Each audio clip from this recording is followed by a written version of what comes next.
गौरी पुत्र गणेश भगवान की जय। शनिदेव महाराज की जय।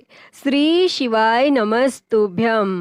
प्रिय भक्तजनों, आज हम इस वीडियो में शनिवार व्रत की कथा सुनेंगे। तो आप सभी भक्तजन बड़ी ही श्रद्धा, ध्यान पूर्वक और प्रसन्नचित्त मन से इस कथा को पूरा अवश्य सुनिएगा। तो सभी प्रेम से बोलिए शनिदेव महाराज की जय। एक समय की बात है, किसी गांव में एक ब्राह्मण देवता अपनी पत्नी तथा बच्चों के साथ रहते थे। एक दिन ब्राह्मण देवता सुबह सोकर उठे तो बहुत ही चिंतित दिखाई दे रहे थे। तो अपने पति को इतना चिंतित देखकर उनकी पत्नी ने पूछा कि स्वामी, आज आप सुबह सुबह किस चिंता में डूबे हुए हैं? तो पत्नी की बात सुनकर ब्राह्मण देवता ने कहा, कोई बात नहीं, बस यूं ही थोड़ी तबीयत खराब है। लेकिन ब्राह्मण की पत्नी बहुत ही समझदार थी। वह जान चुकी थी कि उसके पति कोई ना कोई समस्या से घिरे हैं। तो उसके बार बार पूछने पर ब्राह्मण देवता ने कहा कि मैं कई दिन से एक ही सपना देख रहा हूँ कि एक व्यक्ति नीले कपड़े पहनकर आता है और मुझसे कहता है कि तुम्हें मेरी 7.5 लगेगी। तो यह सुनकर ब्राह्मण देवता की पत्नी ने कहा, अरे वह तो शनि देव भगवान हैं, जो आप पर शनि की दशा लगाने को कहते हैं। अब जब भी शनि देव आपके सपने में आए और बोले कि तुम्हें मेरी 7.5 लगेगी, तो आप उन्हें प्रणाम करके बोलिए कि 1.15 से ज्यादा मत लगाइए। तो ब्राह्मण देवता ने कहा कि ठीक है, मैं ऐसा ही बोल दूंगा। तब दूसरी ही रात्रि को शनि देव ने फिर से ब्राह्मण के सपने में आकर कहा कि तुम्हें मेरी 7.5 लगेगी। तब ब्राह्मण देव ने कहा कि हे प्रभु, मेरे में इतनी क्षमता नहीं है, मैं इतने साल तक कष्ट नहीं सह पाऊंगा। आप कृपया करके मुझ पर थोड़े ही समय के लिए लगें। तब शनि देव ने कहा, तो ठीक है, मैं 2.5 साल के लिए लगूंगा। तो ब्राह्मण देव बोला कि नहीं प्रभु, मैं इतना भी सहन नहीं कर पाऊंगा, आप कृपया करके केवल 1.15 तक ही लगें। तो शनि देव ने कहा कि ठीक है, जैसा तुम कह रहे हो, मैं 1.15 तक ही लगूंगा। तब अगले दिन प्रातः काल होते ही ब्राह्मण देव ने अपनी पत्नी को सारी बात बताई और कहा कि मुझे शनि देव की कुदृष्टि लगी है और वह भी 1.15 के लिए, इसलिए मैं जंगल में जा रहा हूँ, वहीं पर पूजा अर्चना करूँगा। तब इतना बोलकर ब्राह्मण देव जंगल में चले गए और जंगल में उन्होंने पूजा की। जब थोड़ा सा समय बचा तो वह सोचने लगे कि इतना समय तो घर जाने में लग जाएगा, तो मुझे अब चलना चाहिए। तो यह सोचकर वह खड़े होकर घर के लिए चल पड़े। तब रास्ते में उन्होंने देखा कि एक खेत में तरबूज की बहुत सारी बेलें लगी हुई हैं और उन बेलों को बहुत ही सुंदर सुंदर तरबूज लगे हुए हैं। तो उन्हें देखकर ब्राह्मण देवता का मन ललचा उठा और वह सोचने लगा कि तरबूज ले चलता हूँ, घर जाकर बच्चों को दे दूंगा, कितने खुश होंगे। तो यह सोचकर ब्राह्मण ने 2 तरबूज तोड़कर, उसके पास एक थैला था, उसके अंदर वह तरबूज रख लिए और खेत के मालिक को देखने लगा कि मालिक दिखाई दे जाता तो उनका मूल्य दे चलता, लेकिन खेत का मालिक तो वहां दिखाई नहीं दिया। तो ब्राह्मण ने उसी बेल के पास में तरबूज का मूल्य रख दिया और अपने घर के लिए रवाना हो गए। और चलते चलते जैसे ही नगर में पहुंचे तो नगर में उन्हें 2 सिपाहियों ने रोक लिया और पूछने लगे कि ब्राह्मण, तुम्हारे थैले में क्या है? तो ब्राह्मण देव ने कहा कि इसमें तो तरबूज है, मैं अपने बच्चों के लिए लेकर आया हूँ। तो सैनिकों को भरोसा नहीं हुआ, तो वह कहने लगे कि खोल कर दिखाओ। तो ब्राह्मण देव ने जैसे ही थैला खोला तब देखा कि उसके अंदर तो नगर के राजा के दोनों बेटों के सिर कटे हुए हैं। तब यह देखते ही सैनिकों ने ब्राह्मण को बंदी बनाया और राजा के पास ले गए और बोले कि महाराज, इस ब्राह्मण ने आपके पुत्रों की हत्या कर दी है और उनके सिर अपने थैले में छुपा रखे हैं। तब यह सुनते ही राजा को बहुत ही गुस्सा आया और दुखी भी हुआ। तब राजा ने आदेश दिया कि इस ब्राह्मण को तुरंत ही फांसी पर चढ़ा दो। तो ब्राह्मण ने राजा से प्रार्थना की कि हे राजन, मेरी अंतिम इच्छा है कि मैं मरने से पहले पूजा पाठ करना चाहता हूँ। तो राजा ने कहा कि तुम्हारे मन में पूजा पाठ कहाँ से आई? तुम्हारा मन पवित्र नहीं हो सकता, क्योंकि अगर तुम पवित्र होते और ब्राह्मण होते तो कभी मेरे पुत्रों की हत्या नहीं करते। तब ब्राह्मण ने कहा कि महाराज, यह तो मेरी अंतिम इच्छा है और मरने वाले की अंतिम इच्छा पूरी की जाती है। तब राजा ने ब्राह्मण की अंतिम इच्छा पूरी करने की अनुमति दे दी और ब्राह्मण देव ने पूजा पाठ किया। तब तक शनि का 1.25 पहर समाप्त हो गया। तो उसी समय राजा के दोनों पुत्र शिकार खेलकर लौट आए। तो यह देखकर राजा हैरान था। राजा ने ब्राह्मण की सजा रोक दी और उनके साथ हुए इन हादसों का कारण पूछा। तो ब्राह्मण देव ने कहा कि राजन, मुझ पर शनि देव की 1.25 पहर की दशा लगी थी, जो अब समाप्त हो गई है। तब यह सुनकर राजा ब्राह्मण से पूछने लगे कि हे ब्राह्मण देव, शनि की दशा लगे तो क्या करना चाहिए? मुझे इसके बारे में बिल्कुल भी ज्ञान नहीं है। तब ब्राह्मण देवता ने कहा कि अगर शनि की कुदृष्टि लगे तो काले कुत्ते को सरसों के तेल से चुपड़कर रोटी खिलानी चाहिए। सामर्थ्यवान व्यक्ति को काले हाथी का या काले घोड़े का दान करना चाहिए और शनिवार का व्रत रखकर शनि देव की कथा सुननी चाहिए और इससे शनि की दशा का प्रकोप समाप्त हो जाता है। तब यह सुनकर राजा ने ब्राह्मण देव को छोड़ दिया और जैसे ही ब्राह्मण देव घर पहुँचे तो उनकी पत्नी ने पूछा कि स्वामी, आज आप थैले में क्या लेकर आए हैं? तो ब्राह्मण ने कहा कि बच्चों के लिए तरबूज लाया हूँ। तब पत्नी ने थैला लेकर जैसे ही खोला तो उसके अंदर तो सोने चांदी और हीरे जवाहरात भरे हुए थे। तब यह देखकर पत्नी बहुत ही खुश हुई और अपने पति से कहने लगी कि आपका थैला तो सोने चांदी जवाहरात से भरा है, इन्हें आप कहाँ से लाए हैं? तो यह देखकर ब्राह्मण देव बहुत ही प्रसन्न हुए और शनि देव की महिमा अपनी पत्नी को बताई और बोले कि जब 1.25 पहर की दशा लगी थी तो तरबूज राजा के बेटे के सिर बन गए और जब 1.25 पहर की दशा समाप्त हुई तो वही तरबूज सोना चांदी जवाहरात बन गए। हे शनिदेव, आपकी महिमा तो अत्यंत निराली है। जैसे आपने मुझ पर 1.25 पहर की दशा लगाई वैसे किसी पर ना लगाना और जैसे आपने मेरे जैसे गरीब पर कृपा की वैसे सब पर करना। जो भी श्रद्धा भाव से आपका व्रत रखे और आपकी व्रत कथा सुने, उसकी सारी मनोकामनाएं पूर्ण करके आशीर्वाद देना कि वह कभी भी अपने जीवन में नाना प्रकार के कष्टों का सामना ना करे और अपने कार्य क्षेत्र में हमेशा उसको सफलता मिले। तो सभी प्रेम से बोलिए शनिदेव महाराज की जय।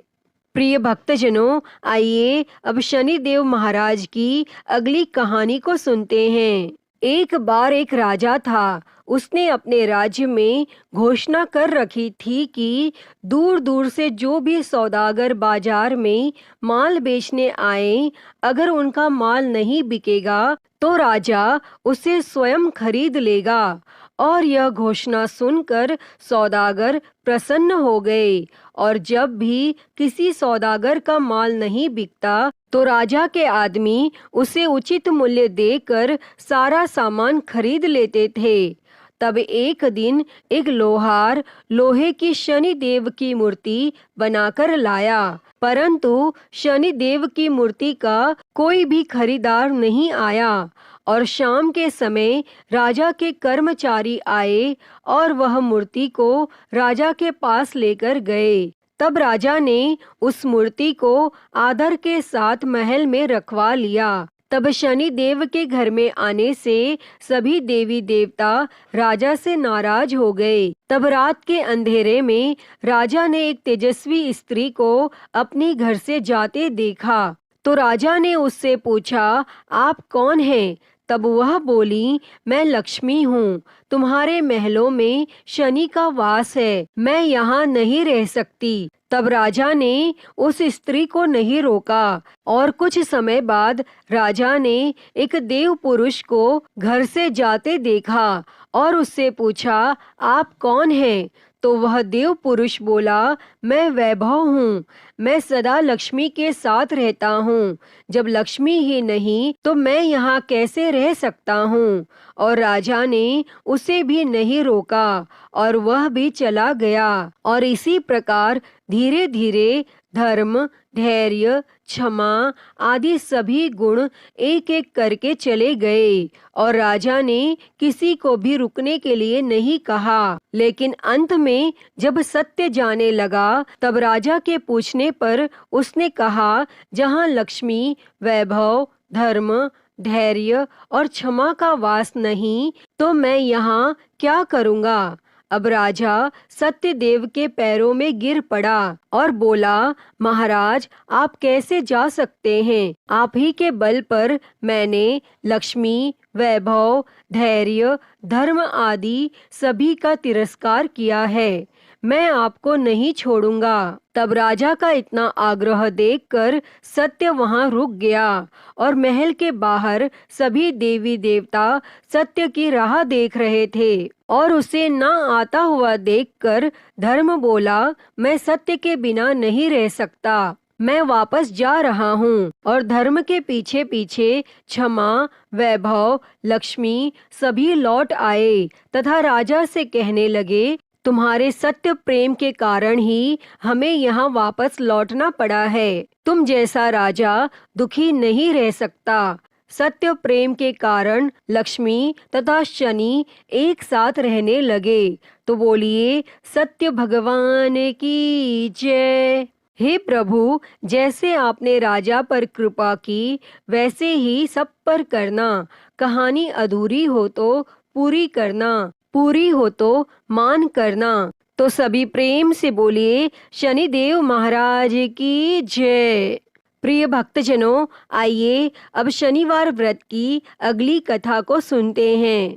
एक समय स्वर्गलोक में इस बात पर विवाद छिड़ गया कि 9 ग्रहों में से सबसे बड़ा कौन है। यह विवाद इतना आगे चला गया कि यह एक युद्ध की स्थिति बन गई। इस बात के निष्कर्ष पर पहुंचने के लिए सभी देवता देवराज इंद्र के पास पहुंच गए और उन्होंने कहा, हे देवराज, अब आप ही निर्णय करें कि हम सब में सबसे बड़ा कौन है। देवताओं द्वारा पूछे गए इस सवाल से देवराज इंद्र उलझन में पड़ गए। तब इंद्र देव ने कहा कि मैं इस प्रश्न का उत्तर नहीं दे सकता हूँ, मैं असमर्थ हूँ। इस सवाल का जवाब पाने के लिए वह सभी पृथ्वी लोक में उज्जैनी नगरी के राजा विक्रमादित्य के पास गए।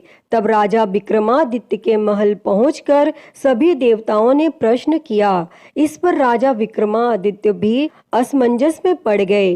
वो सोच रहे थे कि सभी के पास अपनी अपनी शक्तियां हैं जिसके चलते वो महान हैं। अगर किसी को छोटा या बड़ा कहा गया तो उन्हें क्रोध के कारण काफी हानि हो सकती है। इसी बीच राजा को एक तरीका सूझा।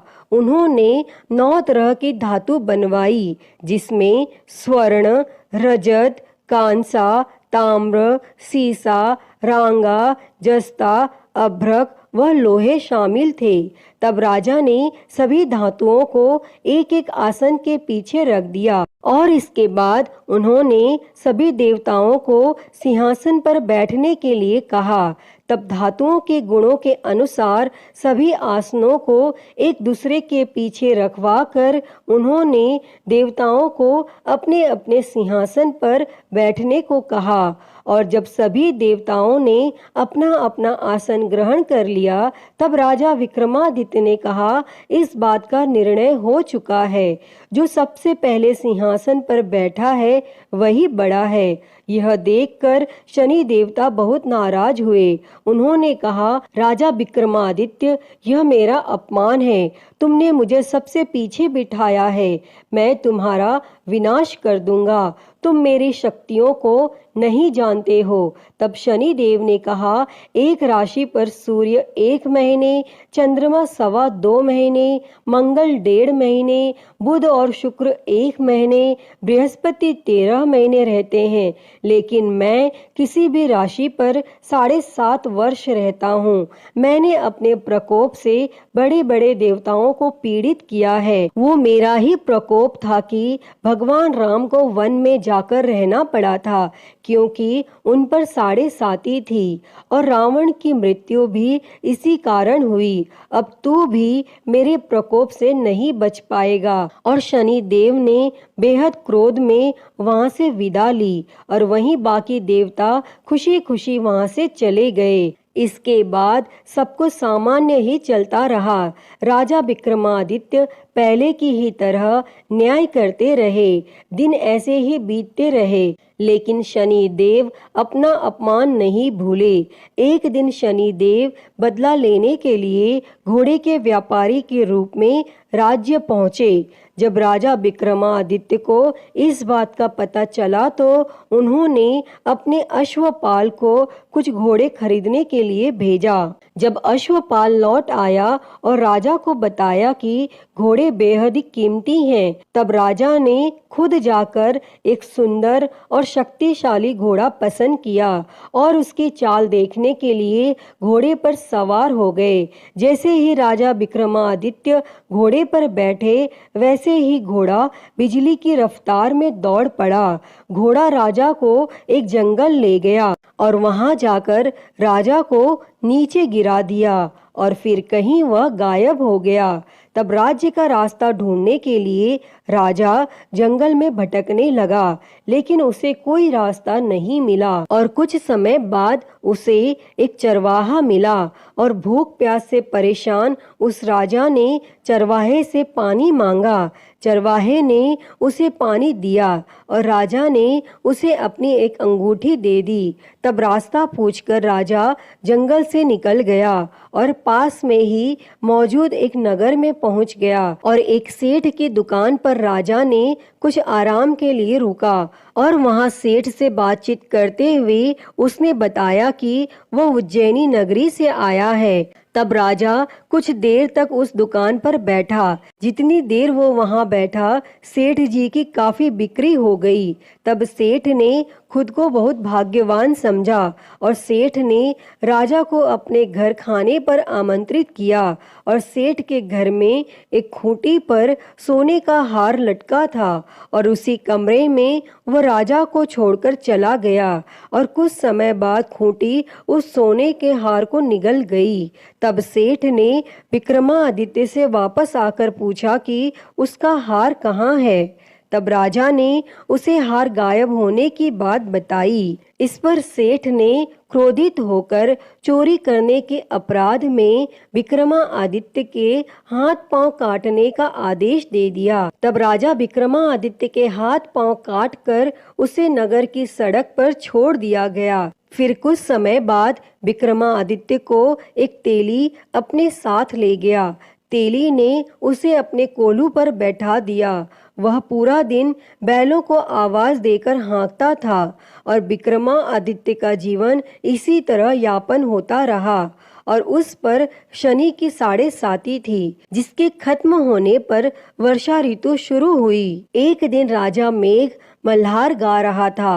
उसी समय उस नगर के राजा की बेटी राजकुमारी मोहिनी ने उसकी आवाज सुनी। उसे आवाज बेहद पसंद आई। मोहिनी ने अपनी दासी को भेजकर गाने वाले को बुलाने को कहा और जब दासी लौटी तो उसने अपंग राजा के बारे में मोहिनी को सब बताया, लेकिन राजकुमारी उसके मेघ मल्हार पर मोहित हो चुकी थी और अपंग होने के बाद भी वह राजा से विवाह करने के लिए मान गई। जब मोहिनी के माता पिता को इस बात का पता चला तो वो हैरान रह गए। तब रानी ने अपनी बेटी को समझाते हुए कहा कि तेरे भाग्य में किसी राजा की रानी का सुख है, तू इस अपंग से क्यों विवाह करना चाहती है। लेकिन समझाने के बावजूद भी राजकुमारी अड़ी रही और अपनी जिद को पूरा कराने के लिए राजकुमारी ने भोजन छोड़ दिया। तब अपनी बेटी की खुशी के लिए राजा रानी अपंग विक्रमादित्य से मोहिनी का विवाह कराने के लिए तैयार हो गए और दोनों का विवाह हुआ और वह तेली के घर रहने लगे। और उसी दिन विक्रमादित्य के सपने में शनि देव आए। उन्होंने कहा कि देखा तूने मेरा प्रकोप। तब राजा ने शनि देव से उसे क्षमा करने को कहा और उन्होंने कहा कि जितना दुख आपने मुझे दिया है उतना किसी और को मत देना। तब इस पर शनि देव ने कहा, राजा मैं तुम्हारी प्रार्थना स्वीकार करता हूँ। जो कोई व्यक्ति मुझे पूजेगा, व्रत करेगा और मेरी कथा सुनेगा, उस पर मेरी कृपा दृष्टि हमेशा बनी रहेगी। सुबह जब राजा विक्रमादित्य की नींद खुली तो उसने देखा कि उसके हाथ पांव वापस आ गए हैं और उन्होंने मन ही मन में शनि देव को नमन किया और राजकुमारी भी विक्रमादित्य के हाथ पैर देखकर हैरान रह गई। तब राजा ने शनि देव के प्रकोप की कथा सुनाई और जब सेठ को यह बात पता चली तो वह तेली के घर पहुंचा। उसने राजा विक्रमादित्य से उनके पैरों में गिरकर माफी मांगी। तब राजा ने सेठ को माफ कर दिया और सेठ ने राजा से उसके घर जाकर भोजन करने के लिए कहा और भोजन करते हुए अचानक से ही खूंटी ने हार उगल दिया और सेठ जी ने अपनी बेटी का विवाह भी राजा के साथ कर दिया और सेठ ने उसे स्वर्ण आभूषण, धन आदि देकर राजा के साथ विदा कर दिया। तब राजा विक्रमादित्य अपनी दोनों पत्नियों यानी राजकुमारी मोहिनी और सेठ की बेटी के साथ अपने राज्य उज्जैनी पहुँचे। सभी ने उनका स्वागत किया। इसके बाद राजा विक्रमादित्य ने पूरे राज्य में घोषणा करते हुए कहा कि आज से शनि देव सब देवों में सर्वश्रेष्ठ माने जाएंगे और साथ ही शनि देव का व्रत करें और व्रत कथा जरूर सुनें। यह देखकर शनि देव बहुत खुश हुए। व्रत करने और व्रत कथा सुनने से शनि देव की कृपा रहने लगी और लोग आनंद पूर्वक रहने लगे। अतः हे शनि देव जी, जैसी कृपा आपने राजा विक्रमादित्य पर की, वैसी ही कृपा इस कथा को कहते, सुनते और हुंकारा भरते पर करना। तो बोलिए शनि महाराज की जय, नवग्रह देवताओं की जय। प्रिय भक्तों, तो मैं उम्मीद करती हूँ कि आपको यह कथा पसंद आई होगी और अगर वीडियो अच्छी लगी हो तो इसे लाइक करें, ज़्यादा से ज़्यादा शेयर करें और कमेंट में शनिदेव की जय लिखना ना भूलें और हरिहर भक्ति चैनल को सब्सक्राइब कर नोटिफिकेशन बेल को ज़रूर ऑन कर लें। हर हर महादेव। धन्यवाद।